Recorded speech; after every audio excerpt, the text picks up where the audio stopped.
The Dateable podcast is an insider's look into modern dating that the Huffington Post calls one of the top 10 podcasts about love and sex. On each episode, we'll talk to real daters about everything from sex parties to sex droughts, date fails to diaper fetishes, and first moves to first loves. I'm your host, Yue Xu, former dating coach turned dating sociologist. You'll also hear from my co-host and producer, Julie Krafchick, as we explore this crazy dateable world. Hey everyone, welcome to another episode of the Dateable podcast. I'm your host, Yue, along with my co-host and producer, Julie. And here we are, talking about modern dating again. Surprise, surprise. It's the end of the year.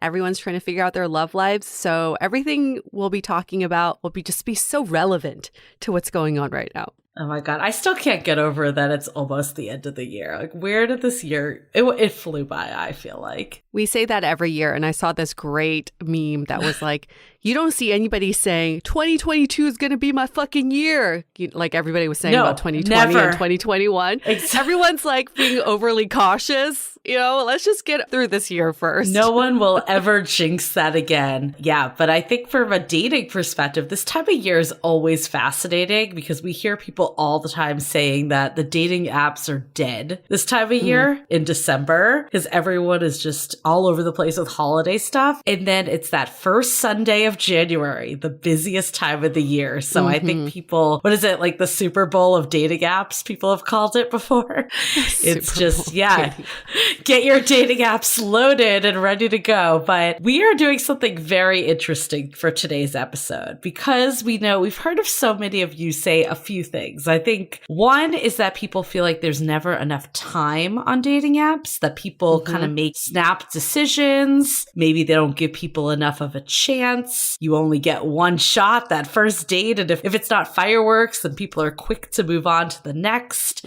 So we hear that side. And then we also hear people that are sick of dating apps, that want more organic connections, more interesting meet cutes, more interesting dates, I guess, maybe as a third element of it. You know, not the traditional go to a bar or even a COVID date of a walk or park. Like, what are some ways that, you know, we can be more creative on our dates? So we're kind of combining everything into one for this massive dating experiment that I feel like the two of us have wanted to do for years. We have gotten two wonderful subjects to do a 24-hour date. Yes, you heard that right. 24 hours. These two brave souls volunteered to be part of this experiment, knowing that they will have to spend 24 hours with each other. Now, of course, the first question everyone asks is, do they have to do an overnight? No, they do not. We're splitting up the days. It's day one and day two, okay? Get your mind out of the gutter. We're not forcing people to sleep together on the first date. But hey, you know, if things go well, maybe they'll do an overnight thing. That's up to them. That is their decision and on their terms. I hope. I feel like this experiment could not get better if they did that. But one of the participants, Jeff, he actually put up on social media, what would you do for 12-hour dates? And the comments that he was getting were hilarious because people didn't even know it was 24 hours. They just thought it was 12. And a lot of them were like, that's a long ass time with someone you never met before. So 24 hours is a long date. That's for damn sure. It's going to be very fascinating. It's going to be interesting to see how people's perceptions shift throughout the 24 hours. I have never been on a 24-hour date myself, but if you like add up the time, obviously, that you're with people, I feel like I've definitely had dates that I liked them way better at the beginning and then I stopped liking them. And then vice versa, that like there was more of the slow burn that grew over time. So it'll be really fascinating to see all this condensed into one weekend. The beauty of this experiment is that it is a blind date. They have not seen each other, met each other. They don't know much about each other. And we've also matched them up for specific reasons. So it's going to be mind-blowing, I can guarantee you, just to see the shift of what they thought they were getting themselves into, what they think their type is, and what they end up feeling. Of course, all of us have been there where, you know, I think a lot of us have been on these first dates that go on forever and ever, right? Like you come out of it, you're like, whoa, that was an 8-hour date. I don't know why. and And then you reflect back and you think, I have no idea why we spent so much time together. I wonder if it's a forced long date, how that could change their perception of each other. Wait, Yue, have you been on an 8-hour date before? So many. What? So many. I've never. When? And yes. Where? How times. did it go? A few times. Damn, girl. Yes. Well, like you start the date like maybe in the mid-afternoon, and then you say, let's go get drinks, or let's, get brunch or whatever. And then like, hey, what else you got going on today? Well, you want to go to the park? You want to go to the museum? And then after that, it's like, oh, you're hungry. You want to get dinner? You want to get drinks after that? And then it goes on forever. I've been on these dates because I really enjoy someone's company. Not that I thought they were my soulmate and I had nothing else better to do. Boredom is the true reason.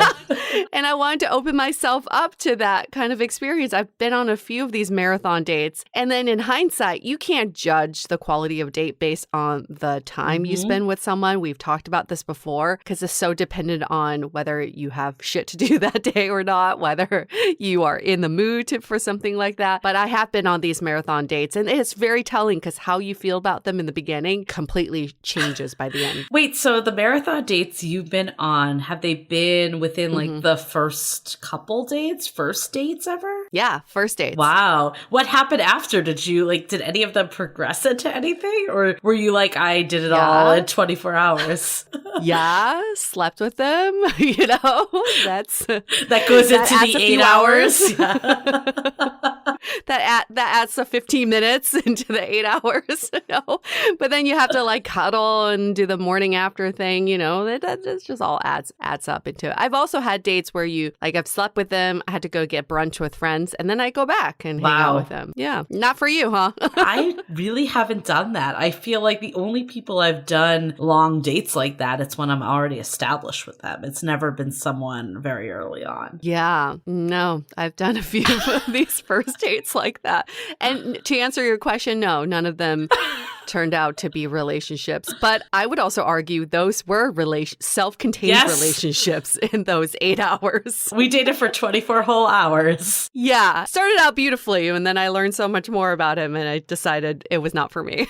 I mean, if we're going to talk about efficiency, maybe everyone should be doing 24-hour dates. We're going to soon find out if it is a good idea or a bad idea from this episode, this experiment. But I think another interesting dynamic of this experiment is that we have given both of them only $100 to use throughout the day. And per day in San Francisco, the most expensive city in the US. But I think part of it is people sometimes equate good dates with what you do, not the quality time that's being spent on it. So of course, some of this will be interesting to see how they stretch their money. They've definitely been asking, can we go over slightly? Which is actually a testament to how much money people spend on dating. It's kind of crazy when you think about it that $100 doesn't really take you that far. I mean, granted, it's 12 hours that you're doing stuff, but it is kind of an interesting perspective that that's seen as, not a lot of money. I feel like back in the day when I was like a teenager, $100 felt like won the lottery, Yeah, I was just thinking about the same thing because when I lived in New York with my ex-boyfriend, we were, in our early 20s, didn't make much money. And this was New York City. We gave ourselves a budget of $100 a weekend. Wow. A weekend for both of us. And we lived off that for 2 or 3 years. And we learned how to manage with groceries, how to make things for each other, how to be more resourceful. It is doable, even in a city like New York City. So I think sometimes we forget money buys convenience. It may not buy effort. Yeah, that's a good point. I think it's fascinating, though, because if you go out for a nice dinner in San Francisco, there's $100 right there. Oh, yeah. So, like per person. Yeah, exactly. Yeah. It's like done. Exactly. So I'm very fascinated to hear how they decide to spend their time. And I think it's really kind of a nice thing that we're doing the alternating days because there is something nice about it's almost like you're giving a gift to the other person by planning out the date. And I love we are so damn progressive, UA, that we have the woman going first. Yes. Why shouldn't more dates be like this? I love it because there's no judgment because we've we've set the rules for them. I'm so excited to hear the outcome and the post-date wrap-up of this experiment. But I've been telling this experiment to a few of my friends and coworkers as well. And so many people are now open to it. In the beginning, when we first posted this, so many people were like, hell no, I would never do this. I would watch someone do this. I would never participate. And now the more we talk about it, and because of the holidays, I think, some people have said to me, if you do this again, let me know. I'm down. I'm down. So maybe this will be a rolling thing. I will say we did put out a call out on Instagram, the podcast, and Facebook. We got a ton of submissions. So there's definitely a group that was eager to do it. I would say they were about 90% women. So women are way more into this than men for whatever reason. Straight women. Straight women. Yep, that's a good call out. And I've asked a few of my guy friends if they would do it. And the answer was all no. So of course that's, you know, a generalization, but it is what we were seeing for whatever weird reason, that women were maybe a little more receptive to this idea. So hats off to Jeff for being brave enough for this experiment. He did not need any convincing. Nope. He was like, hell yeah, I'm going to do it. And you'll see why. His personality is just so in line with this experiment. It just makes so much sense. Yes. Before we get into this episode, I want to give a few shout outs because I realized that so many people listen to the podcast and then we talk about it on DMs or through email or even through in-person conversations. And we forget that we had these conversations. So I want to give a shout out to my friend Venus, who's a goddess through and through. And she's been listening to our podcast. And Julie, I don't know if you have friends who are like, I keep hearing you talk about a podcast you do. And I finally got a chance to listen to it. It just shows that not all of our friends actually listen to our podcast. But Venus is like, I finally listened to it. I'm hooked on it. I listen to it on my commutes. You guys are so funny and so engaging. And I enjoyed every episode. So I want to give a reverse shout out to Venus. Thank you so much for listening to our show and for being entertained by us, because we entertain ourselves too. I love that name, Venus. Definitely goddess level. So, you know, it's interesting because we have so many interactions with people on a weekly basis that sometimes if they happen early in the week, I forget by the time it's the intro. Because every week it's weird. I feel like time goes really slow and really fast at the same time. Things that happened a day ago, somehow I feel like is a month ago, even though it was a day ago. It's a time warp. Yes. Before we get into our question, I want to ask you your opinion on one thing that's came up for me earlier. It's holiday related. And it kind of made me think about it when you were talking about our friends listening to the podcast, because I may offend people. So hopefully people Oh, shit. Okay. So if you're a friend of Julie's, you can just turn off the podcast now. Maybe, hopefully they're not listening to this episode. No, all good. But I wanted to get your take on Christmas cards, or maybe the more PC way now is holiday cards. What are your thoughts, feelings? Physical cards. Yeah, like people customize holiday cards. Send them in the mail. They typically, not to generalize, they typically are photos of people's family for the most part, are the ones I get. What are your thoughts? Yeah, it's funny. My partner and I were just having this discussion, or better yet, a debate about this. First and foremost, I'll say this. I will love anything anybody sends me in the mail. I love getting physical mail, unless if it's glitter. I cannot do confetti or glitter. That is just bad juju. Don't send that shit. But physical cards I love because they're handwritten or there's something personalized about them. Now, how do I feel about sending them? My partner and I took some holiday photos. I didn't know what we were going to do with them. He wants to send out physical cards. I want to send out PDFs. So there's a difference there. And I said, fine, if you want to do physical cards, you can send it out to your friends. But for my friends, it's an email, honey. Okay? Because I know what I do with the physical cards when I get them. I admire them for a few hours and then I'm sorry, babies. I recycle them.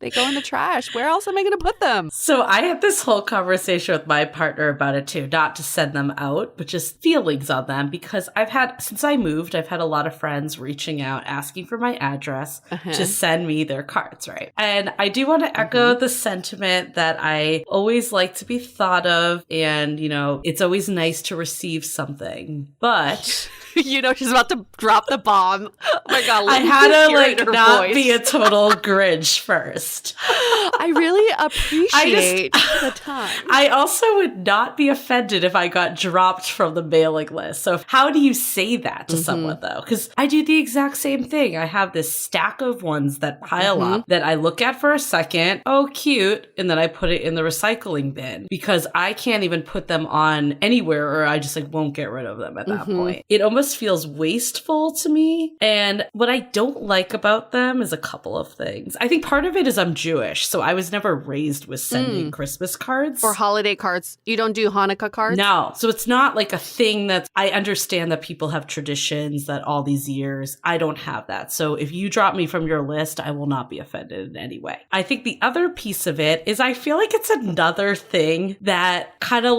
alienates single people. What single people send holiday cards? Yes. Exactly. And why? Because the only people that send holiday cards are families, or maybe what I have seen creep in, this is probably what you're doing, I'm going to guess, is a couple with their 2 dogs, their makeshift family. Is that what you're doing? Yes, we're doing a makeshift family, I just said. You heard it right. A makeshift family.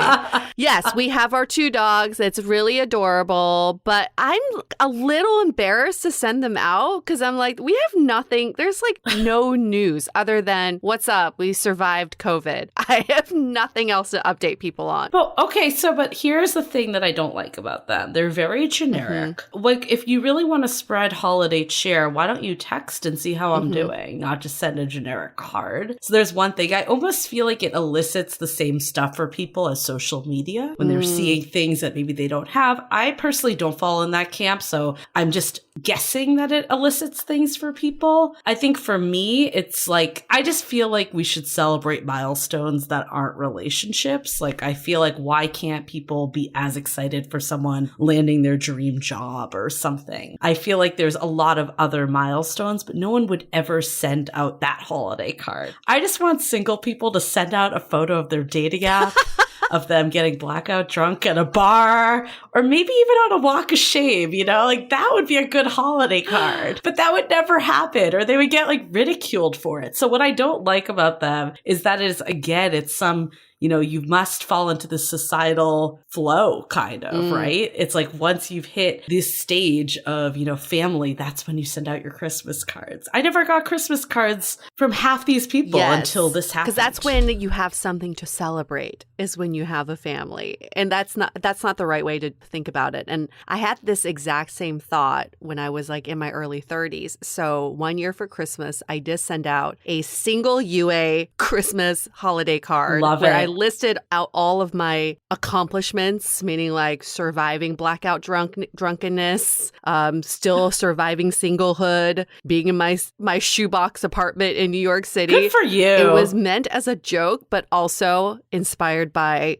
a Sex and the City episode where Carrie has a celebration of her singlehood and she had a registry. So I did that. I sent it out. It was a picture of me in a Santa hat.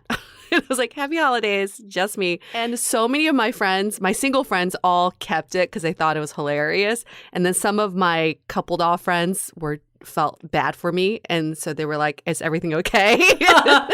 They called me up everything's okay. Just want to check in on you. But I agree with your views in that there's always something worth celebrating. And it doesn't mean that you have to be in a family or in a relationship to celebrate that. Yeah. But also what I don't like about these cards is that it's all about me, me, me, me, me. Here's what's been going on in my life. And I'm going to send this out to people that I haven't even spoken to in a year or two. I get these all the time. Yes, from people. I'm exactly. I haven't talked to you since last Christmas. And it was the same exact thing. It was just you updating me on your life. What if there was a way, here's an idea for you all. You send out holiday cards to your closest friends who matter to you, and you write a memory that you cherish about you and this friend together. That card I would save and I would collect them for years to come because that means something to me. And so I think that's what we're missing here is the holiday spirit is about celebrating the connectedness that we have, not just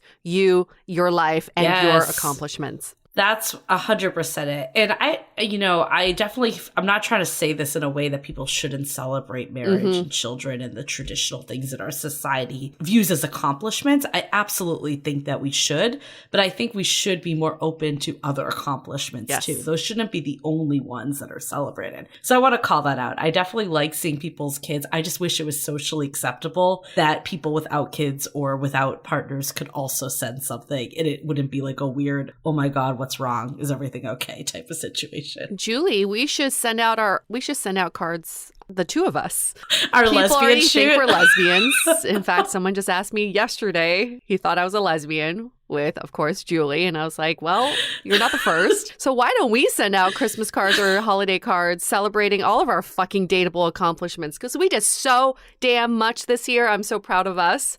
Exactly. I love that idea. Why don't we just, put our partners on there too and call it what's a quadruple? Not a triad anymore. No. A quad? They were not part of this. They were not part of these accomplishments. Okay. You know which pictures I'm referring to. Julie and I have very, very good engagement photos, the two of us. That would be perfect.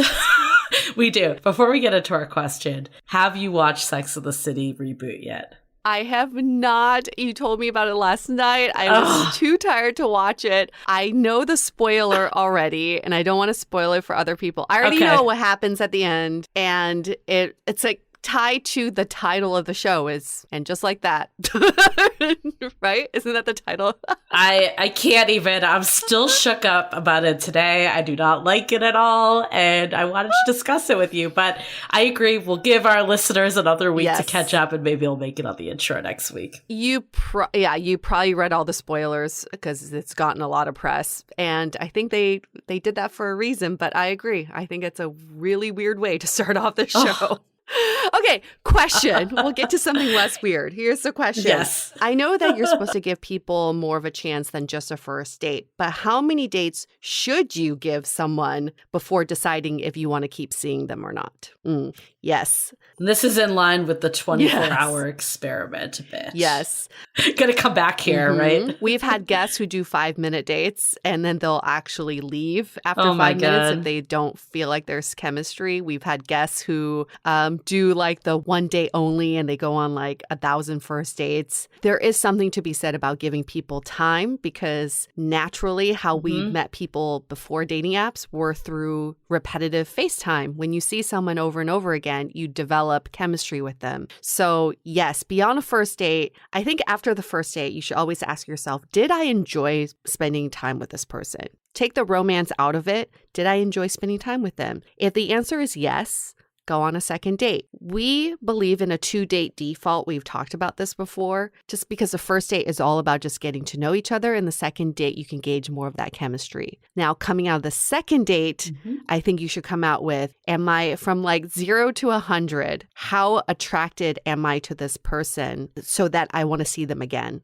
0 to 100. Am I past the 50% mark? And if you are, go on a third date. And I think that's how you keep progressing is every date you gauge where you are on that spectrum. I think some of this is knowing yourself too, because there are some people in our audience and our listeners that, give people so many tries and they don't really know what they're looking for at all. And then there's the other people that swing to the opposite side of the pendulum that are quick to get rid of people, right? So I think some of it is knowing where you are too. There is something nice about being like, I know what I'm looking for to some degree. And I'm not saying that it should be qualities like they're 6 feet or whatever, but like someone that makes me laugh. If I can't laugh on a date, then maybe that isn't the person for me. Or maybe not even someone that makes me laugh, but someone I can laugh with, like enjoy myself. So it's good to have some things that are hard non-negotiables. I think that is important because if you don't have a North Star, it's going to be really hard to find anyone. That being said, if it's all superficial non-negotiables, that's another reason why maybe giving that second date or extended time could actually help you get out of your own way. So I think there's a side of understanding yourself and where you are. The other piece is every date's a spectrum too. You may not feel fireworks, but I think there's been dates I've been on that I wanted to get out. Yes. If you feel that need that you just do not want to be there and there's zero attraction, I think that it's okay to trust your gut a little too. I think sometimes we try to make things work that just won't work. And that's not necessarily the right approach either. But I think if you're at least 50% on this person, or you're having a good enough time that you're, enjoying yourself, maybe you're not like, this is my husband or wife, but at least you're saying, I'm enjoying my time with this person. I think those ones can grow. But I think if you're in this stage that you're just trying to, like, because they're good on paper, for instance, make it work, even though you hate being there, I think that is okay to listen to yourself and just not keep giving it a try. Okay, I think that's a good way to wrap that up then. So quick announcements for this week. At Dateable Podcast, follow us on Instagram. Remember, 5-star reviews really, really helps us out. So that can be our holiday gift to us. No need to send us a Christmas card. Just give us a 5-star review. We'll be super happy. I think that's good for announcements. And let's take a quick message from our sponsors. This episode is made possible by our sponsor, BetterHelp. In our years of doing this podcast, there has been one major takeaway, and that is therapy is beneficial for pretty much everyone. And we are so happy that BetterHelp makes therapy more accessible for all by matching you with your own licensed professional therapist. You can start communicating in under 48 hours by connecting in a safe and private online environment. And you can send a message to your counselor anytime, I know I do, and schedule weekly video or phone sessions. BetterHelp is more affordable than traditional offline counseling, and financial aid is available. As our wonderful Dateable listeners, we want you all to start living a happier life today. As a listener, you'll get 10% off your first month by visiting our sponsor at betterhelp.com/dateable. Join over 1 million people who have taken charge of their mental health. Again, that's BetterHelp, spelled HELP.com/DATEABLE. This episode is brought to you by Prose. Most of you have probably heard me talk about Prose, the world's most personalized hair care, and I want to update you all on the incredible results I've been seeing since using my customized products, which include a personalized shampoo, conditioner, and a pre-shampoo mask. My hair is now noticeably smoother, and I used to have really frizzy hair, and now it's much easier to tame. I personally really love the pre-shampoo mask because, well, it smells incredible, and it just makes my hair feel even softer. To get started with the personalization process, you take an in-depth hair quiz with questions around where you live, your diet, and your lifestyle. And they even take into account stress. By analyzing over 85 personal factors, Prose determines a unique blend of ingredients to treat your exact concerns. Prose is a healthy hair regimen with your name all over it. Take your free in-depth hair consultation and get 15% off your first order today. Go to prose.com/dateable. That's prose.com/DATEABLE for your free in-depth hair consultation and 15% off. Okay, let's hear how this 24-hour date unravels.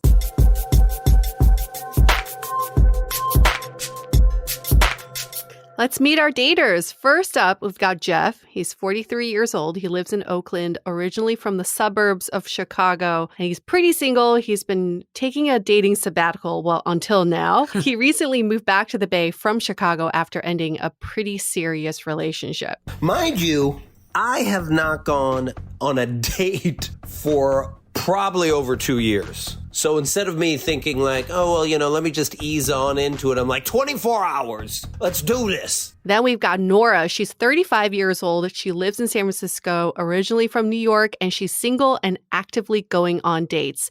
She recently moved to San Francisco after being bi-coastal since college.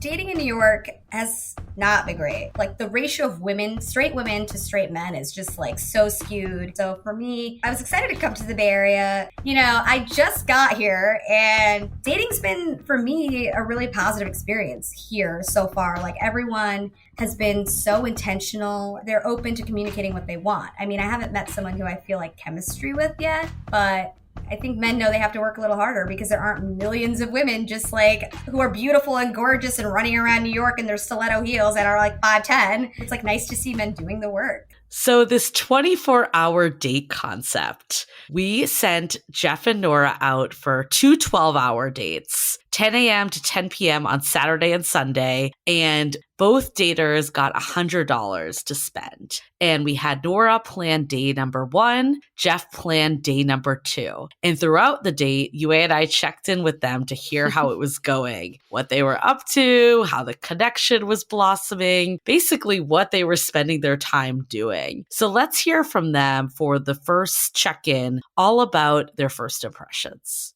It's been really good. You know, it's like we haven't run out of things to say. She's just so dope and smart and and dynamic and fascinating. And yeah, I'm just having a really interesting time, finding out about her life.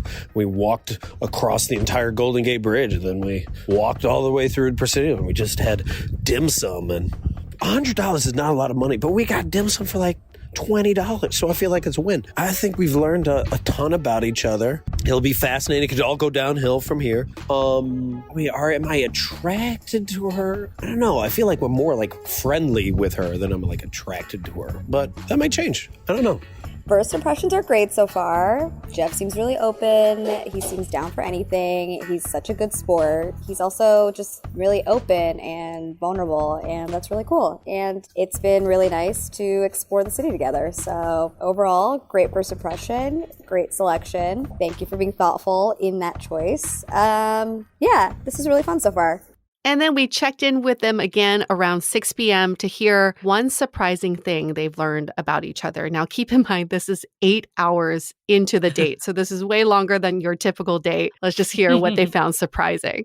What have we been up to since, when did I check in? 3? So now we're in the Mission District. We're at Mission Chinese Food, classic place. We love it because it's super cheap. We only have $32 left, and we're trying to maximize it. What have we done in the meantime? We tried to find the best mojito, could not find it, as we kept going to places that did not have mojitos. We had a lot of bad drinks, so we went to 3 or 4 different bars. We got tired because we've been walking I think we have 30,000 steps today, because we did walk across the Golden Gate Bridge, walk back, and then walk across the entire Presidio all the way to dim sum in the morning. I don't know if I mentioned that, but that's what we did. As for the question, what is something surprising that I learned about her? I don't know, that she's a badass and she's dope at her work, and also she's still trying to figure things out like the rest of us, right? Like we were talking both about going through imposter syndrome and struggling with that, and we're recovering people pleasers, and how do you figure out a way in which to be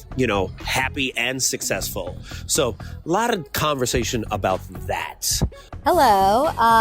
We have been in search of the perfect mojito in SF since our last check-in. That was kind of an abysmal failure, but in a really fun way. Apparently there's a mix shortage in San Francisco. So yeah, we just kind of ended up bar hopping, and now we're at Mission Chinese. It's one of my favorite places. Yeah, one really surprising thing I learned was just how much Jeff stepped up to help take care of his nephew. He moved all the way back to Chicago, got an apartment. I thought that was really incredible, and it shows how much he comes through for the people he cares about. So very surprising. Actually, I have 2, so I'll tell you another one. His last date was 2 years ago. I was mine was earlier this week. Sorry, but I mean not sorry, because I literally don't know you. Well, I do now, but 12 hours ago I did not. So yeah, it's been really fun, and I will check in with you probably in another few hours. And then at the end of the date, around 10:30, we checked in with them for a final time. We still couldn't gauge if there was a romantic connection here, so we really wanted to push them a little further and ask, on a scale of 1 to 10, how would they rate the date? And did they see a romantic connection? Ooh, this is getting spicy. 10:55 p.m., laying in bed back in Oakland. Man, I think I hurt my leg because I think we walked so much. My body was not ready to be walking that much. But anyway, to answer your question, how excited I am about tomorrow? Oh no, man. We just spent 12 hours together. A 6, maybe a 7. Maybe after I get some rest, maybe it'll be higher.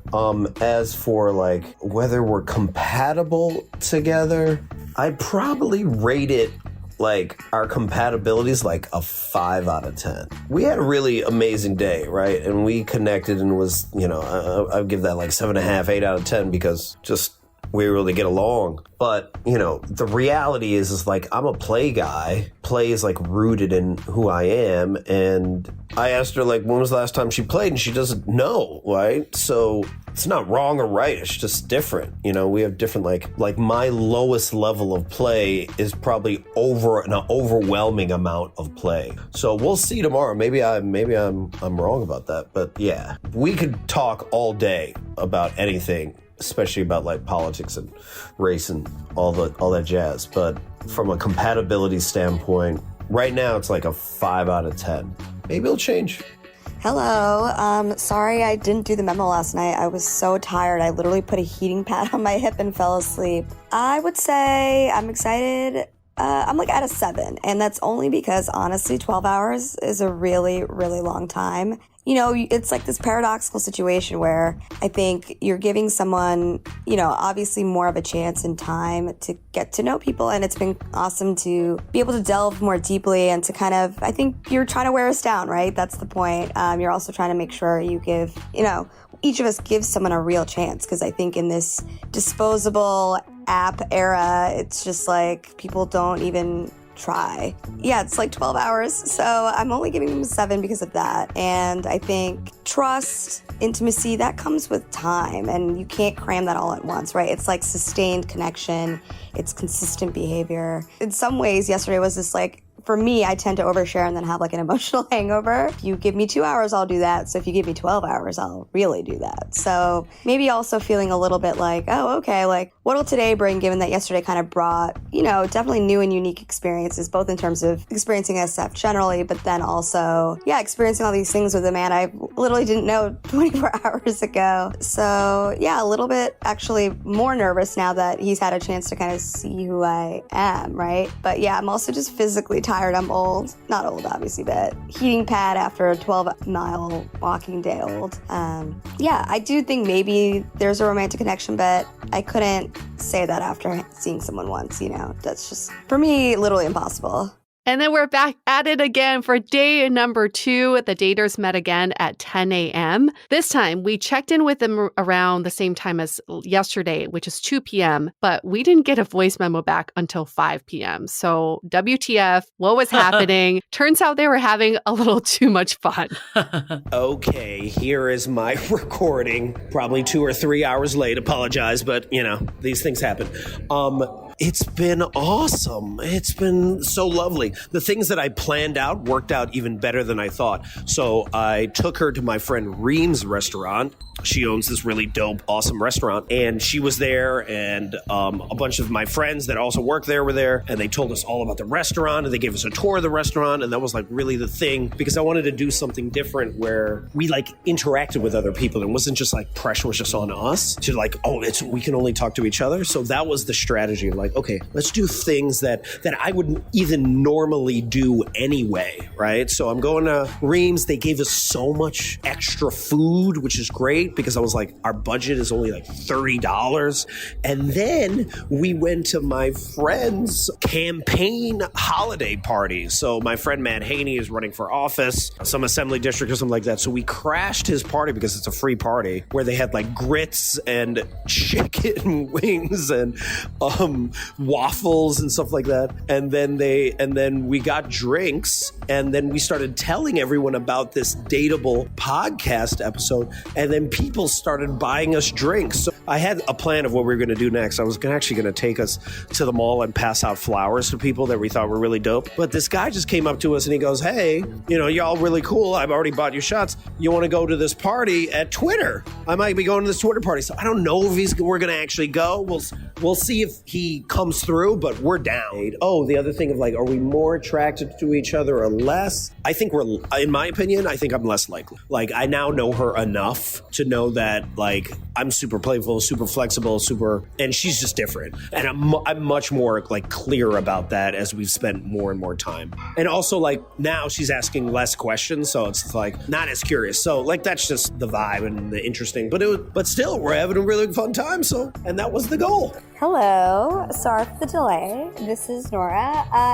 The date's going really well. You were asking me to check in again about the romantic prospect part, and I feel like it's an interesting concept. I think in 2 hours, I was like, okay, this is somebody I would go on another date with, right? But the activation energy for that next step in terms of like romantic viability, like I don't think even if you spent like a full 24 hours together, you could like figure that out. It's sustained consistency. It's sustained like reliability that for me, and I know that's like maybe like too much, right? Like how do you define romantic? For me, it's like, oh, do I feel safe around you, you know? Yeah, I don't know. It's going really well. It's been wonderful. We're also, it's not even about like Jeff to some extent. It's like how incredible San Francisco is. It's how wonderful people have been in response. Like we're like, we have $100 to do this thing. And then like we get free drinks, we get free food. It's like pretty incredible. And it's like, I think just generally it's been wonderful to be reminded that if you're open, the universe is open and kind. And that's pretty fucking cool. So yeah, going well. I could maybe see something. I don't know. It's just like you can't tell in 24 hours. But what an experiment. This is pretty fucking cool. So thanks. And then at the end of the date, we did one final check-in. We heard a lot about what was going down on this date, but not a lot about the connection still. So we really pressed if there was the connection and if there would be a date number 2. Woo. All right, final recording, 10:16 p.m. It has been a journey. We have done so much for 24 hours. The fact of just being with someone for 12 hours, then a break, and then 12 more hours it's hard, man. It is difficult. Going back to the question of like, would we go out again? In my opinion, no. and not because she's dope, she's dynamic, she's beautiful, she's amazing, she's fucking so smart, and it's gonna be so successful, and it's gonna do so many dope ass things. But like compatibility wise, we're just different. I even told her that. I was just like, you know, I'm like a play guy. Like I spend more of my time being much more process oriented and not focus on results. And like, you know, her life is built around results. Like that's what her whole life has been, you know, from when she was going to elementary school to now, like, you know, as a lawyer and all of the accomplishments she's had. So yeah, we're just different.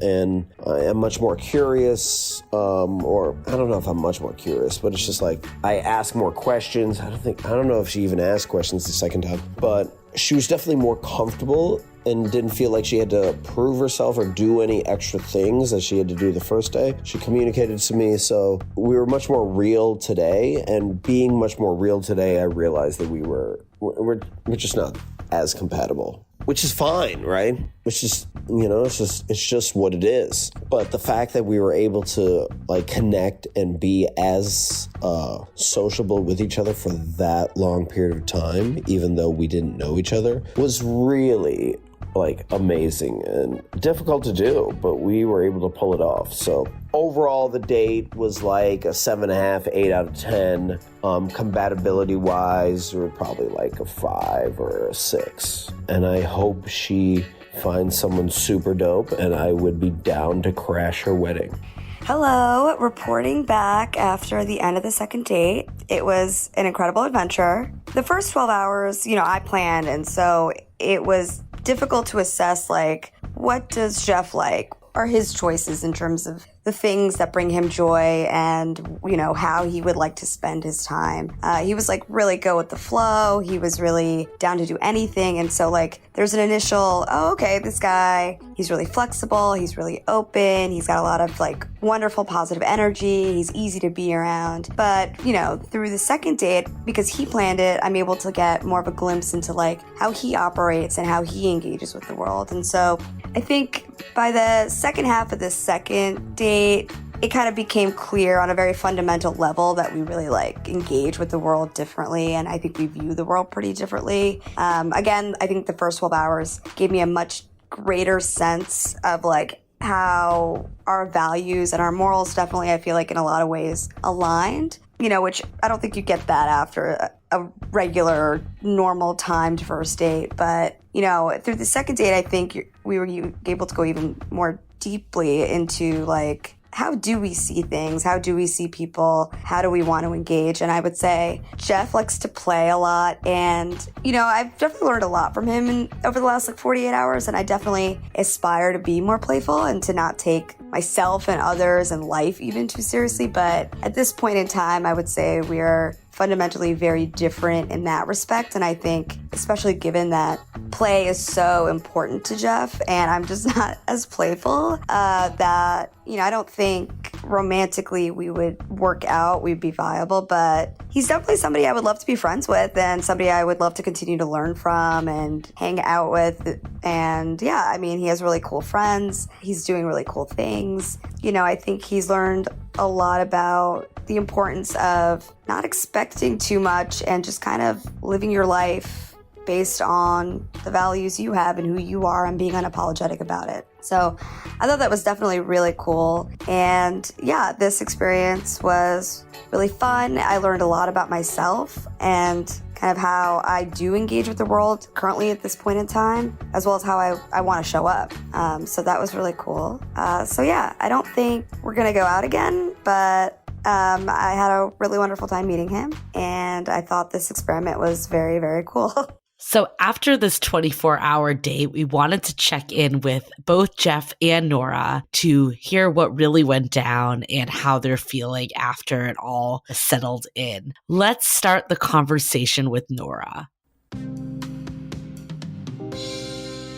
So Nora, you went on a 24-hour date, which we're guessing it's probably the first time you've ever done anything like that. What in particular about this date was different than your normal date? Honestly, like first and foremost, it was just like physically exhausting. Like I am 35 years old. I'm like in reasonably good shape, I thought, but like after the first night, I literally had to put a heating pad on my hip. And I was like, am I 35 or am I 75? Because this is like insane. But I mean, I think like just like physically, it was like taxing in that respect. But I think also like, I mean, I had to commit to spending 24 hours with someone that I might not even like. And I think in this era of like complete, like, I don't know, I feel like with the apps, people view other people sometimes as totally disposable and people won't even give people 24 minutes. And here I am like committing a full day to someone I don't know. And so A full weekend. Yeah. for a weekend, yeah, I was like, I have a lot of shit to do, but I'm definitely going to just not do anything that I need to do in my life and commit to this. But yeah, I think we just were able to delve really deeply into like our values, our morals, and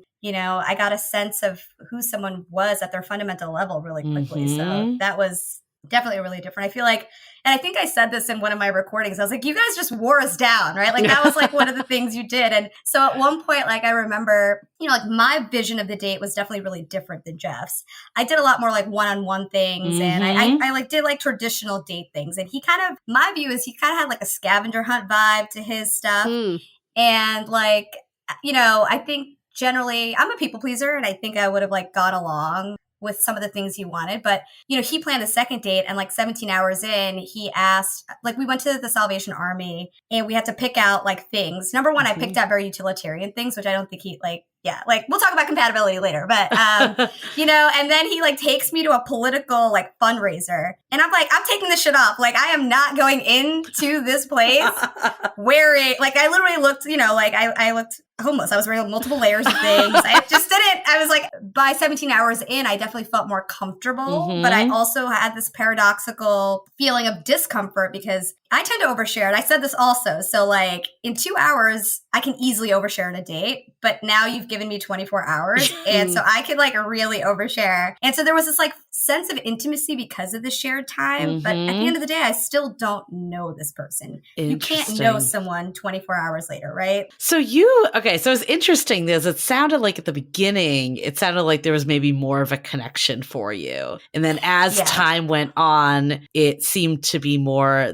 this might not be the best match. We're not super compatible. Kind of walk us through that. Like what changed for you? Yeah, I mean, I think, so I think like physically, I just didn't to be completely frank, I didn't feel a lot of like chemistry initially, but I really, really enjoyed Jeff's personality. I thought he radiated this positive energy that I would love to be around. And his morals and values really aligned with the ones I currently have and the ones I aspire to have, I think. Like he's somebody really committed to play in all aspects of his life. And I'm somebody who I tend to be a rule follower. I tend to take myself and things too seriously. I tend to have a lot of expectations about things. And it was like wonderful to be around somebody who was like unapologetically himself and who wants to play. But I'm just, and I want to be more playful. And I think I'm going to work on it for sure. Like I think through this experience, I learned a lot about myself, but I'm just not that down to play all the time. I have like stuff to do. I like tend to take things really seriously. And so I think for me, in complete honesty, like I think I got the sense from him that I wasn't compatible for him. And so for me, like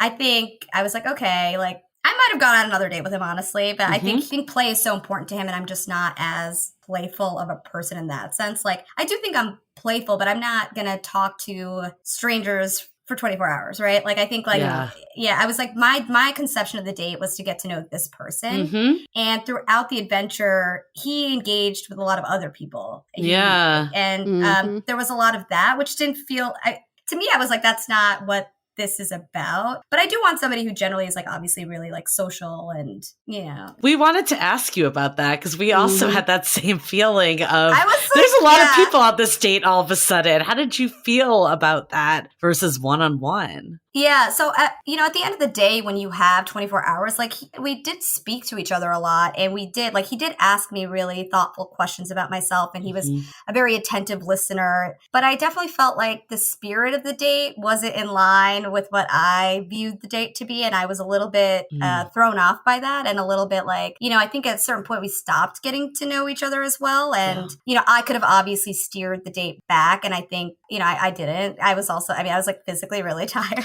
And just to clarify, when you say that it shifted the spirit of the date, it went from getting to know each other to now it's all kind of activity-based things. Yeah, it was like activity based. I felt like I was being challenged and I definitely want to be challenged, but not by someone I don't know, maybe completely in complete honesty. Like, but like he needs to figure out if I'm someone he wants to be with too. And like, I get the sense he wants somebody who's totally down to do all these different things and to think outside the box. And yeah, that's just not really like me. I think I need a little bit more comfort around someone before, and I'm just like not going to show up to a political fundraiser wearing a Salvation Army sweatshirt. Like I'm sorry. Fair enough. Does that make me like, I was like, no, and like last night, like we were kind of talking and I was like, I just kind of felt like, oh, am I not that fun? And, that's my own stuff, right? Like someone's own perception of me, especially someone like, we spent 24 hours together, but he doesn't know who I am, right? And so this is a thing that I just need to work on generally to not be swayed. Like I know who I am, or I'm working on that. And I know I'm a fun person and my sense of fun might not be the same as someone else's. But I do think we are not compatible, but I think I was a little hurt that maybe he didn't think we were compatible because everyone wants to be liked anyway, right? So again, that's a me thing. Did he say that to you? Yeah, I think so. I think he wanted to like be direct and frank, which I also really appreciated. I wasn't sure how I was feeling, to be completely honest. I felt really exhausted and I feel like I didn't have time to really process everything. Like I think I would have taken more time to think through, okay, because like I do think it's really hard to come by someone who has a joy for life like that and like morals and values that I just felt like he understood me. There was an implicit understanding there that I think comes a lot from our shared upbringings. Like he's half Filipino, I'm Indian, and a lot of who I am and how I perceive the world and a lot of the expectations I place on myself come from that Asian upbringing. And it's nice to not have to explain that and nice for somebody to get that. But there are so many measures of compatibility. And I think there was definitely other things that were lacking. It was just really nice to meet someone though who like I feel like understood me and agreed with me on like really fundamental things, right? Yep. Like I think he'd be a good dude. Like I think he'd be like, for example, and this is not like a lot like this is not aligned with the Asian part, but he was just like a really thoughtful person. And like the second day he like brought a care package because it was going to rain. And he remembered like popcorn was a snack I really liked. And he had an umbrella and a poncho and popcorn. I was like, that's so thoughtful of you. Right. Like, here's a man who's like Yeah, he's like clearly emotionally available. Mm-hmm. He's ready to put the work in, right? Like whether or not I liked or agreed with his ideas for the date, he came in with a really, really thought out plan. And, you know, he introduced me to people in his life and he did all the things I think a lot of us want someone to do. And so I think I was kind of hoping like the chemistry would build because he has a lot of the things I'm looking for. He really does. I think fundamentally we just kind of view the world a little bit differently. And I think we're looking for people like, I think I need someone a little lower energy and I think he needs someone higher energy. I thought I had a lot of energy, but I don't have 24-hour date every day energy. So. Okay, let's hold that thought for a quick message. This episode is brought to you by Drizzly. Fun fact number 1, it's gifting season. Fact number 2, no one returns alcohol. And fact number 3, I love gifts. Hint, hint. And so for this year, get everyone on your list, and I hope I'm on someone's list, the gift of beer, wine, and spirits delivered right to their doorstep with Drizzly in under 60 minutes. It's no wonder Drizzly is the #1 app for alcohol delivery. And I love that I can share my favorite bottle of wine with my favorite friends without even leaving my house. It sure makes those virtual gatherings so much more entertaining with bottles of Brunello all around. So right now, Drizzly's giving every new customer $5 off their first order. Just use the promo code FAST5 at checkout. So download the Drizzly app or go to drizzly.com. That's spelled DRIZLY.com and use the promo code FAST5. That's spelled FAST and the number 5 for $5 off your first order. Have you ever thought about how much better dating would be if you had a whole army of people supporting you along the way? We know that dating can be frustrating and lonely, but it can also feel fulfilling and fun. Have you recently decided you want to make some changes to your love life? Maybe you've recently re-entered the dating scene. Maybe you've gone on one too many dates that went nowhere. Or maybe you're just ready to take your current relationship to the next level. That is exactly why we created the Sounding Board, a true extension of our podcast that delivers a personalized experience, which includes monthly office hours where you can drop in and chat with us about anything, weekly sound-offs with guided discussions, and regular virtual happy hours. Allow Julie and I to become your dating Sherpas to provide real-time guidance and wisdom in a more intimate way so we can all navigate dating and relationships together. Join the Sounding Board today by going to dateablepodcast.com/sounding board. Again, that's dateablepodcast.com/sounding board. What does being playful mean to you?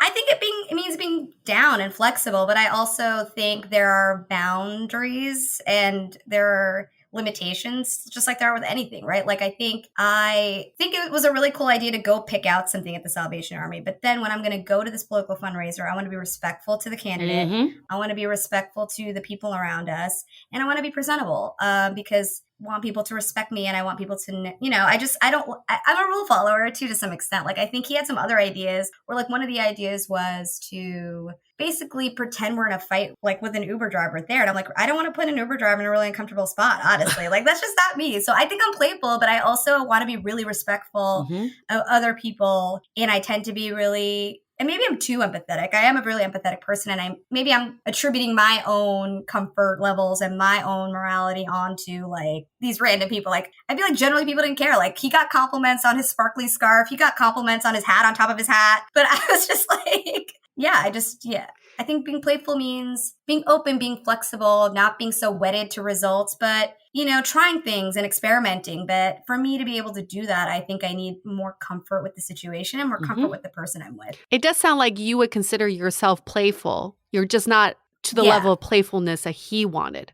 Agreed. Or his definition of playful. That might not be the only definition either, right? Right. I actually think I'm a really playful person, and I believe other people would say that about me. But I can be shy. I can be, which people, I guess, sometimes they don't believe. But I think for me, I don't think I embody any value or personality trait that's like completely unbounded. And I think with Jeff, I saw a level of energy. I saw a level of playfulness. I saw a level of just kind of like not giving a fuck, to be honest, which is cool. But I have not seen that in a lot of people that I typically surround myself with. And so like, I definitely feel inspired by him to kind of move a little bit further on that spectrum, but I'm pretty comfortable where I'm at, I guess. I'm glad I'm like processing this with you guys. probably, I felt like, oh, like, and I know this is silly, but like, cause I also did sense like, okay, I don't know if we're that compatible in these respects. But then when, I felt like he was pretty direct, I was like, oh, but you don't like me, even though I might not like you. Like, it's just a silly thing that I think a lot. No one likes to be like rejected or viewed as somehow less than, Yeah. I mean, I think that's definitely something that comes up with modern dating. It's interesting because you guys kind of got like a mini relationship within 24 hours. Yeah. That's what's so crazy, right? Like, and I was seeing someone before Jeff and, I feel like within one day, I learned more about Jeff than this other guy. And I mean, and one of the reasons I'm no longer seeing that other guy, obviously, is because he just was not open or able to be vulnerable. And, and so it was like really kind of crazy though. Like I would never have any expectations after a regular first date to get the amount of information I got about Jeff and to like be like, okay, like this is how we view family. And this is the like unconditional love that we provide the people that we care about. And this is how we show up and how we show that we're committed to the people we care about. And then after the second date, like I really saw how he fundamentally interacts with the world in a way that I don't think you get that unless you're dating somebody pretty regularly for like weeks or months, right? Because also like we're doing all these different activities that bring out, I think, with an intensity that you wouldn't get during doing normal activities. Right. I just don't think I would have seen that had we not done this together. But there was a shift on day 2 where you said you stopped talking to each other. Can you pinpoint exactly when that happened or what caused that to happen? Yeah, I mean, I think it was basically we went to this political fundraiser. There were obviously a lot of other people there. And then, so we both had the same idea that we were going to have the beginning of the date be really structured. And for me, I was like, because I didn't know him at all, right? And I didn't know what he'd like. So I figured I would just have a lot of options available. But the first part would be pretty structured. It'd be pretty like standard and benign, right? Like a walk across the bridge. We're going to go through the Presidio because it's beautiful. We're going to get some dim sum because I have $100 and dim sum's delicious. But then afterwards, I wanted to be flexible. I wanted to do like a wellness check, make sure he was like feeling okay, and then see what he liked. And then we could adjust from there. And I think his view was the same, that, he had a set plan for part of the date. And then he wanted to kind of be flexible and see how the date took us.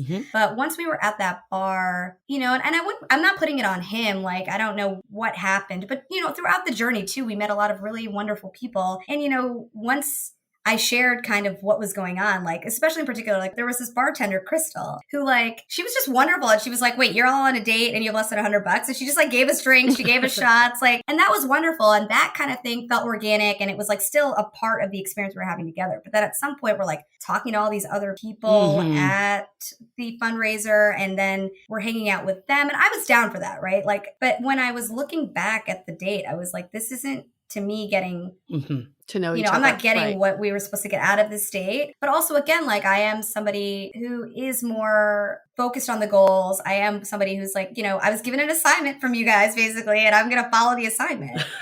And I think he just lives his life with more flexibility, which I think is a really cool thing. But I felt like at a certain point, we just kind of were just doing activities. But also like by that point, like it's the second day, the weather isn't great. We're kind of confined by certain things. Like we're physically exhausted, it's raining outside. And so I feel like at that point, it kind of became like, okay, we aren't really engaging directly with each other, but maybe we needed the break too. Like I kind of had made jokes about like napping or going to a movie where we just didn't have to talk to each other because it's like, it was like a thing, right? Like there were so many, like it was just so much time together. Yeah. And also like you're spending a lot of time talking to each other, but then you're also doing these physically arduous things. And like, I feel like I sound like I'm like really out of shape. I'm not, but like, I'm like, I was tired and maybe he felt the same way. I didn't think at the moment anything of it, but then kind of looking back, I was like, wait, we kind of stopped engaging directly. And then he brought it back. Like we ended up going to a comedy show and like other things like that. But I did feel like there was this moment where things kind of got like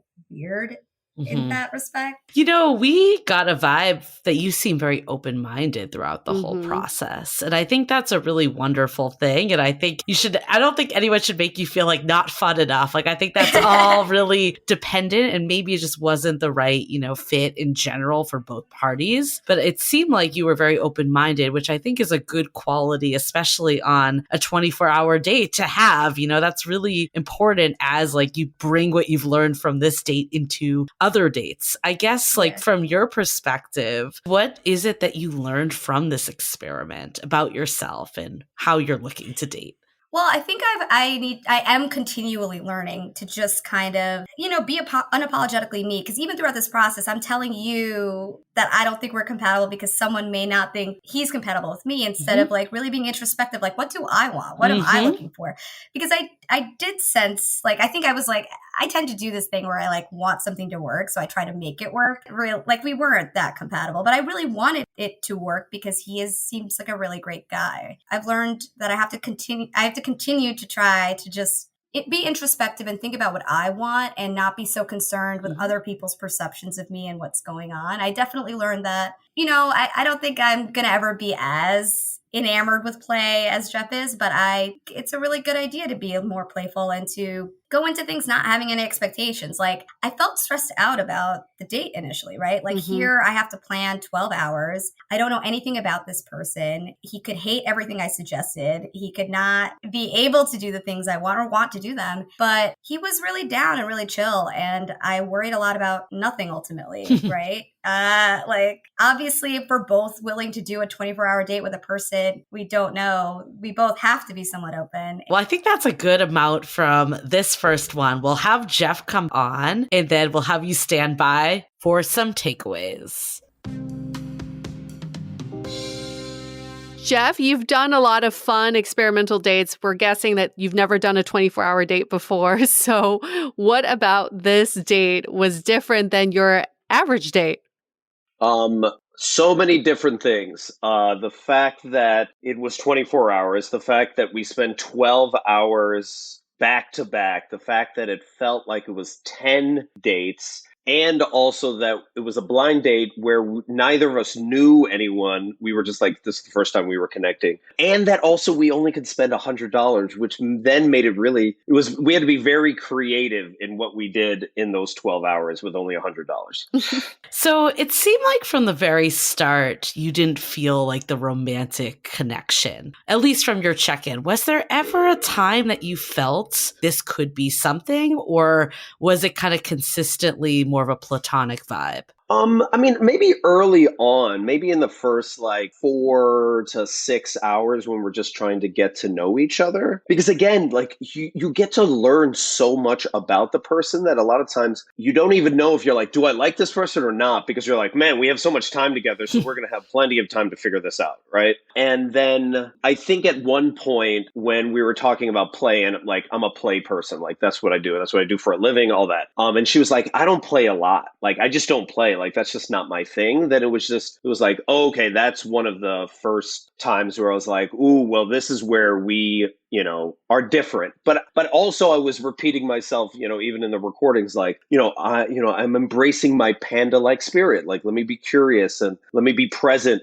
And let's just keep going because maybe that will change or maybe that will evolve. But I don't think then it ever went there. So as soon as she told you that she wasn't into play, that's when the connection ended for you? No, I think it was just like, oh, okay, well, that doesn't mean that it's like not possible. Let's just continue to experience this day. But just the way in which we each show up is drastically different, right? She's awesome, right? She's like dynamic and like at the top of her game. I think also because she's so results oriented, it's very different from me, who are much more process oriented. So just even the way in which we show up in public is different. And I could see that in each and every one of our interactions when we would go to like a certain bar or we go to, like a restaurant or something like that. We just showed up differently, which then just like felt like there was just not that type of connection. Having said that, we were both really curious about each other, so we would.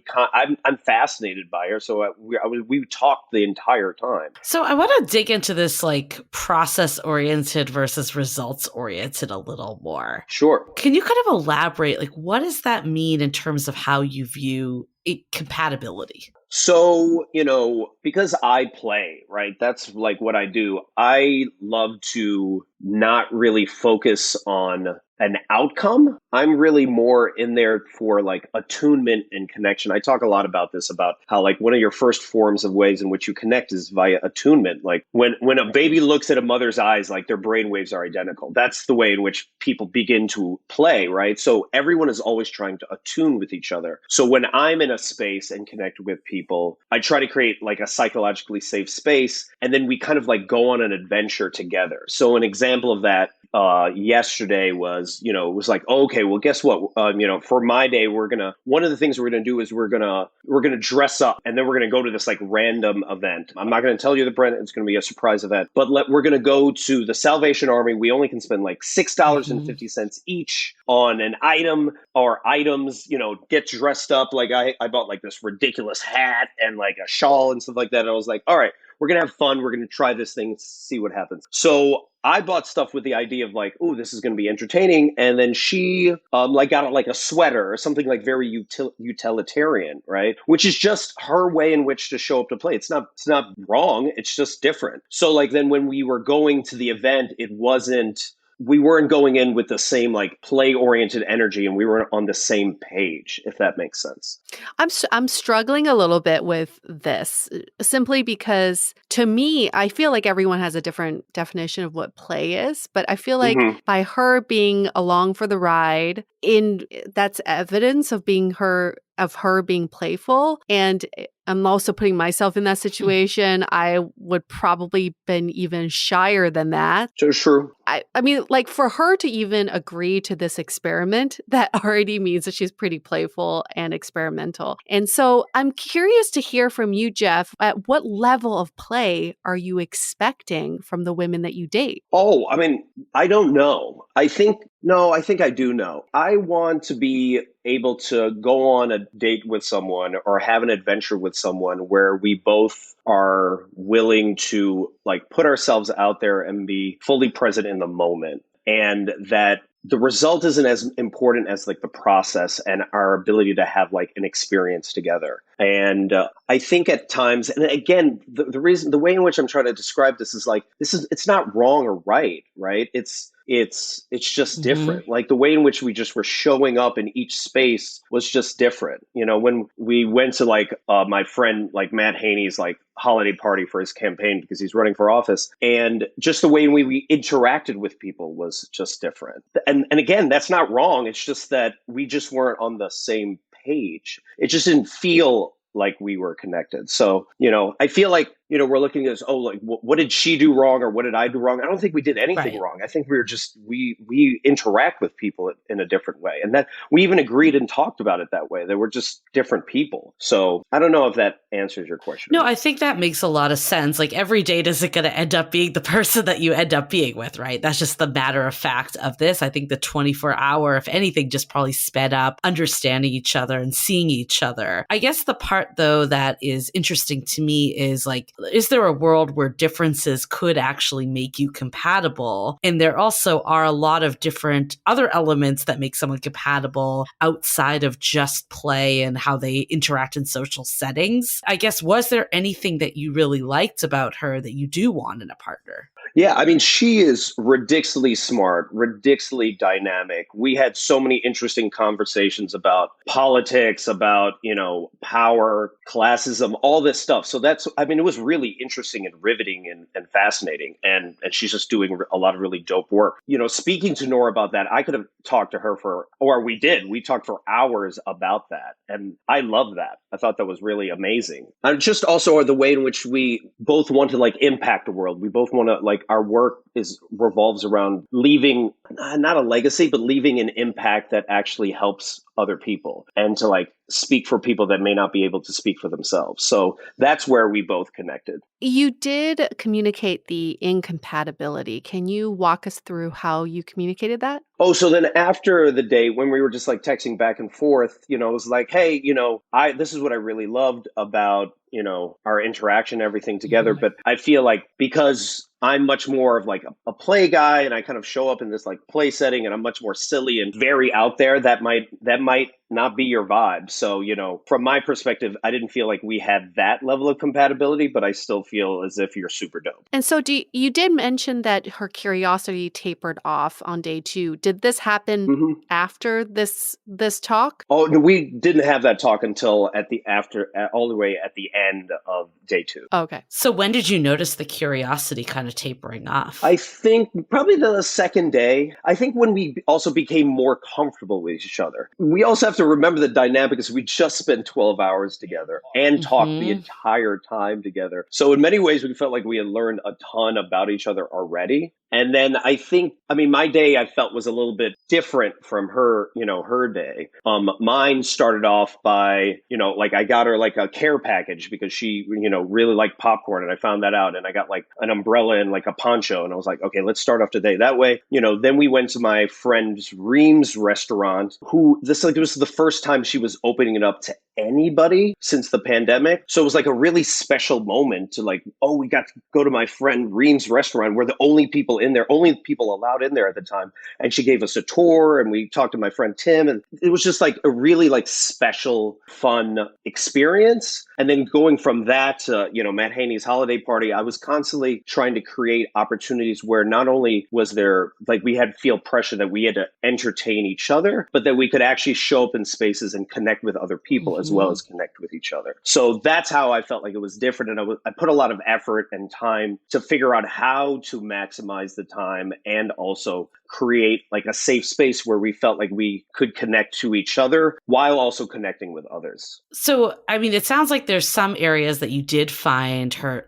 there to be compatibility, but this play piece is really what overshadowed everything, enough to say that it wasn't worth going on a second date. What was it about that aspect that overshadowed all the other potential parts of connection? Well, I think it comes down, to values, right? And one of my most important values is play, is showing up in a playful, curious, present type way. I think she interacts with the world in just a different way that is also really interesting and fascinating, but just not the way I show up. So, me understanding that as what being one of my core values, it was just this is how I show up every single day. So I already know that this is going to be something that would probably rub her the wrong way, because there would be a lot of times when I would be silly and ridiculous, and she'd be like, that's just not how I show up in the world. And I wouldn't want to put her in a situation like that. So how important is someone to show up exactly how you would like for them to show up versus someone who's open to working towards more playfulness or showing up in the way that you are expecting?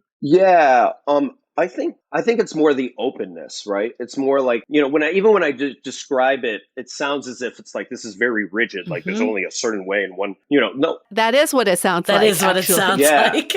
I'm sorry. Yeah, it does sound that way because when I even describe play, I describe it in it's a very open-ended, we're having an adventure together. So there's a lot of opportunity to show up in many different ways and play in. They don't have to play my way, but I just want them to be able to, be more themselves and be willing to allow their silly weirdness to come out. And some people just don't find that. That's not their jam. So that's understandable. A lot of the people that I've dated are kind of weird and kind of silly and are open to things I have these flowers here. One of the things we were potentially going to do is, people watch. And if we saw anyone that we thought was really interesting or fascinating, we had these flowers, and I was thinking about giving them out to people. Well, I asked her, Nora, is that something that you'd be open to? And she's like, no. I know. I'm no, that's not something I think. Okay, cool.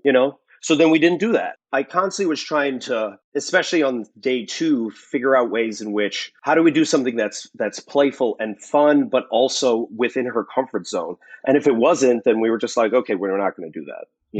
So 24 hours, you probably saw different sides of her throughout it. And it sounds like you kind of got a chance to explore different activities from what I'm gathering. What is it about the 24-hour date? What did you kind of learn from doing this about yourself, about what you're looking for? more about the whole experience? I learned that 24 hours is a really long time.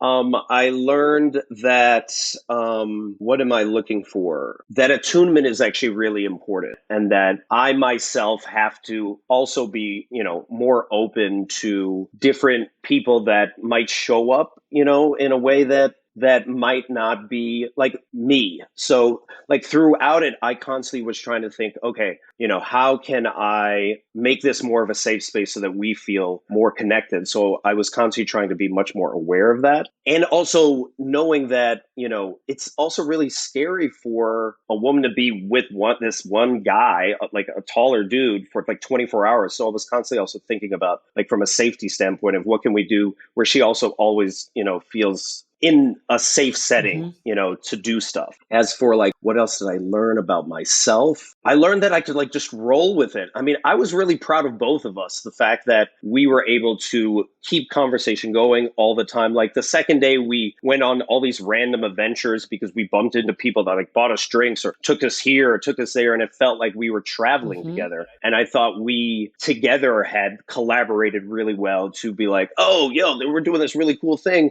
And people would be like, hey, well, we want to be part of the adventure, want to go here? And we'd be like, sure, let's do that. So, that was fun. I think that was like fascinating that at the beginning of the day, I had no idea where we would end up, and we ended up in a drastically different place. Okay.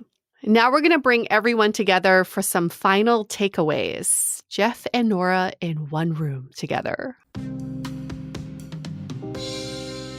So we have Jeff and Nora back in the studio together. And I would say you and I have been on the edge of our seat this entire weekend. It's like we've been watching reality TV live. Yep. It's been amazing. Yep. So good. And this has been quite the experience. I wasn't even on the date, but I've learned so much about being on a 24-hour date and what that means. Before we go into our takeaways, we'd love to hear from Nora and Jeff about what will you take into your dating life from the 24-hour date? Sure. I think I probably mentioned this before, but to just be open and to not come into things with so many expectations. I think once I was able to not feel so stressed out about the structure of everything, things kind of flowed. And yeah, to take every experience as an opportunity to learn something about myself and the world around me. Just generally having a more positive outlook about dating. It's not as awful as it can be sometimes.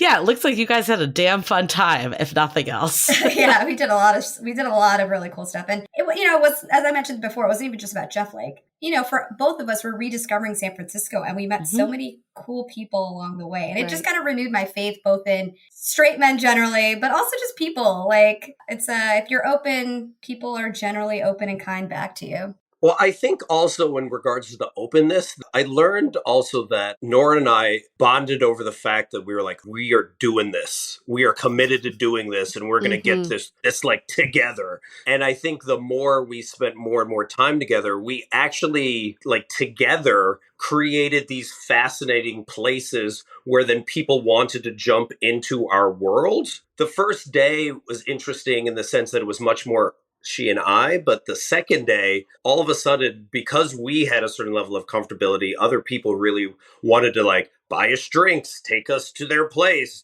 take us this adventure. I don't know. I feel like we got on the same page in that way. And we were like, ooh, we're like a team now, and we're going to like make this like a memorable experience, not just for us, but for anyone else that interacts with us. Love that. And then I guess a question for both of you is that what is one thing you would do differently when it comes to dating after this experiment?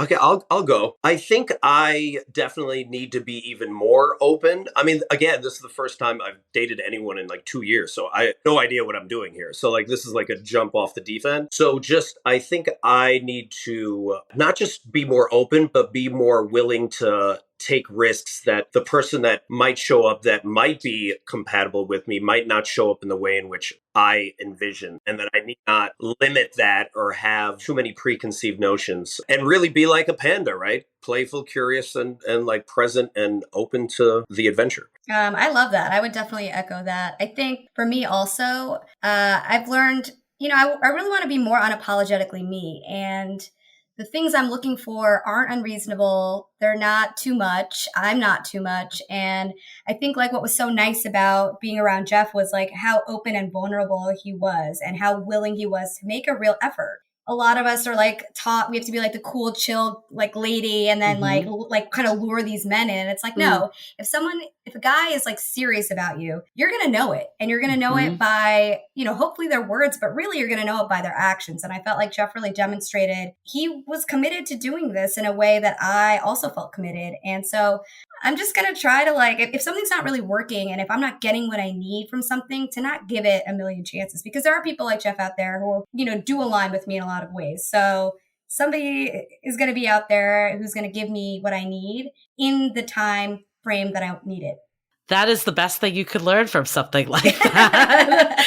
I mean, I think there's been so many interesting kind of tidbits that have come up from this. I think we can kind of go into some of our takeaways from this whole date. But I think for me, the biggest one is that we always say that people need more time in modern dating, but 24 hours might be a little too much time. I think that's one thing that came out is it almost like was like hard for you guys to process how you were even feeling in the moments, because it was just all about kind of what you're doing on this date. And I think that almost there was like too much pressure to do activities. And what I've learned too from this date specifically is that people view dating very differently. Some people are all about just, we could go nowhere and have a connection. And then others want the experience and the activity. And I think you guys kind of got a little of each in this date. It's interesting to me to hear what people kind of reflect back on the date a bit more. And Jeff, I think you're very in the experience. I'd say like 90% of what you reported back was the experience. And I think maybe that is an area where Nora, you could learn from Nora of being more like, it's less about the experience and more about the one-on-one time and all the other people here. And then I think Nora, you probably learned like the experience side, you can learn a lot from Jeff of how do I be more in the moment? How do I stay curious? How do I stay present? So I think there's probably areas that both of you can kind of take away to kind of get that to be more well-rounded. And it's ultimately a combination of both at the end of the day. If we just are looking for an activity partner, that's not really like the,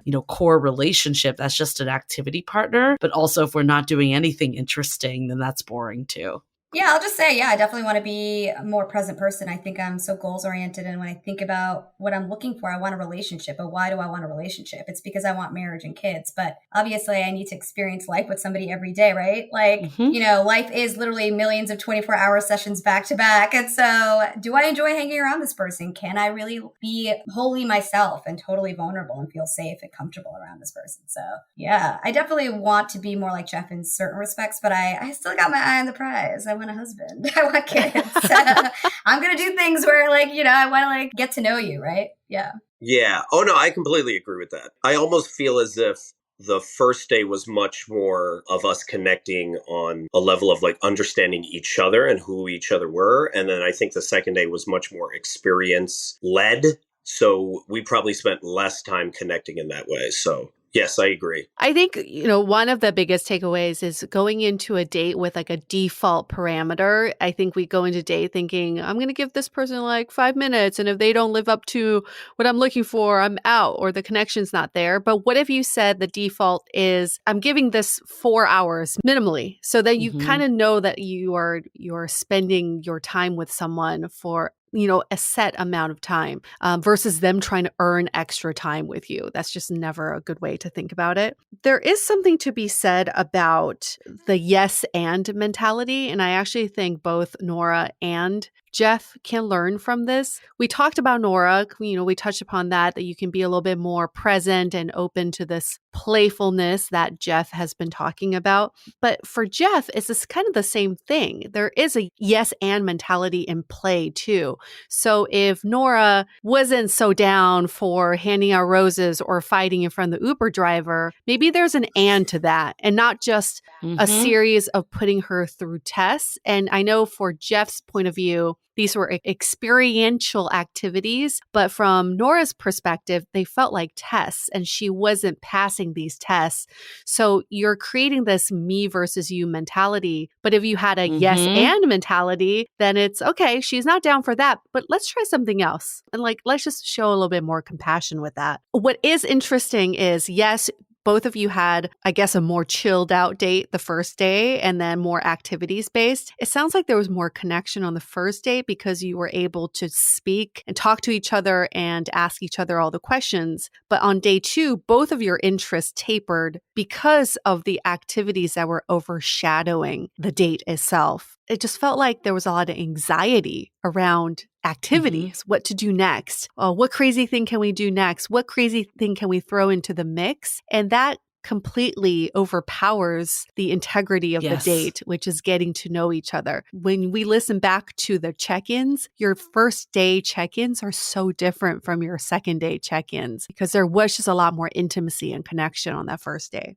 Yes, I agree with that. I agree there is something about, like, you know, when it is too activity focused, you may lack the ability to get to know each other. I do also have to say, though, you know, because, you know, I'm all about the yes and like mentality. And I feel as if, and let me know, Nora, if I didn't do this, that if I presented, you know, a play experiment, if we didn't want to do it, then I'll be like, oh, that's cool. We'll just do something else. You know, I wanted to create like that safe space that it didn't feel as if, like, you know, she was going through like a marathon or a challenge of like, now the next thing. But I do feel there's also opportunities in the play where one learns about each other that you can't learn from just talking about something. You know, it's more in the actual experience as well. So I feel there's value in both. When two people are in a space connecting with many different people and watching how they work with each other, they learn a lot about each other in that process as well. Because you can also say like, hey, I'm this way, but when you're in the experience, then people can actually see it as well. Yeah, I definitely agree with all of that. And I didn't directly communicate when I felt at times some anxiety around things. And I do feel like if I had directly said, I just don't want to do that, you would have been totally flexible and open. I think you always did communicate that you wanted me to feel comfortable and enjoy what was happening. So I do think you do embody the yes and sentiment. And I do think that you did exhibit that with me, but I do think we did lose connectivity because, you know, the other people ended up being very distracted. True. But I do think you do see things about the way others engage with the world that's really important to know when you're looking for long-term viability. So, well, you guys just went through like a month-long relationship in one weekend, so. I know. Was that couples counseling? I know. I'm like so tired. Love it. Well, thank you both for participating in this. This has been such a great experiment, and we're so glad that you two had a good time and learned so much about how you can show up for dating in the future. Yeah, and taught us how to get free food and drinks. Yeah. Now we know. Just go into a bar and say, we're doing this dating experiment. We got no money to spend. Give us some free drinks, and they'll do it. Exactly. But in all seriousness, despite the incompatibility, you both still learned relational skills. And that's what ultimately what relationships are about, is you're relating to someone else, right? So I don't think anybody should ever say like, I spent so much time dating people that weren't right for me, because those people who are not right for you are prepping you for the person who is right for you. So thank you for being on board and being open-minded to that. Oh, thanks so much for the adventure. This is definitely fascinating. Yeah, for sure. I learned so much in such a short amount of time. It was wild. I think I'm going to definitely do dating differently now. Love it. I'll try it. Fabulous. Well, thank you so much for being part of the experiment. And thank you all at home for listening to this experiment. If you love this experiment, if you want to sign up for a new one that we have down the line, you can DM us or email us. You just go on our website, dateablepodcast.com. Or better yet, give us a 5-star rating in Apple Podcasts, and then we'll, put you at the top of the list. That's how you get in. All right. Okay. We're going to wrap up this episode in true dateable fashion. Stay dateable. The Dateable Podcast is part of the Frolic Podcast Network. Find more podcasts you'll love at frolic.media/podcasts. Want to continue the conversation? First, follow us on Instagram, Facebook, and Twitter with the handle @DateablePodcast. Tag us in any post with the hashtag StayDateable, and trust us, we look at all those posts. Then head over to our website, dateablepodcast.com. There you'll find all the episodes as well as articles, videos, and our coaching service with vetted industry experts. You can also find our premium Why series where we dissect, analyze, and offer solutions to some of the most common dating conundrums. We're also downloadable for free on Spotify, Apple Podcasts, Google Play, Overcast, Stitcher Radio, and other podcast platforms. Your feedback is valuable to us, so don't forget to leave us a review. And most importantly, remember to stay dateable.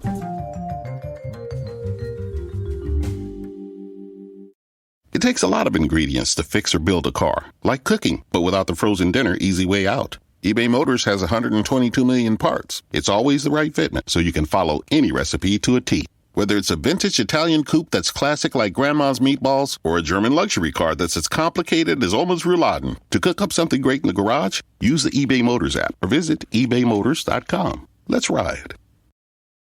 Holidays are here, and so is fashionable fitness. Gift yourself a Samsung Galaxy Z Flip 3 5G, a phone that folds in half to literally stand on its own. Pair it with the Galaxy Watch 4 for ultimate wellness and wow factor. Check health stats, flex personal records. Over 90 activities can be tracked, like biking, swimming, golfing, and more. Invest in yourself with tech made to crush goals. Holidays open up with Galaxy. Shop it all at Samsung.com. 5G connection and availability may vary. Check with carrier. Products sold separately.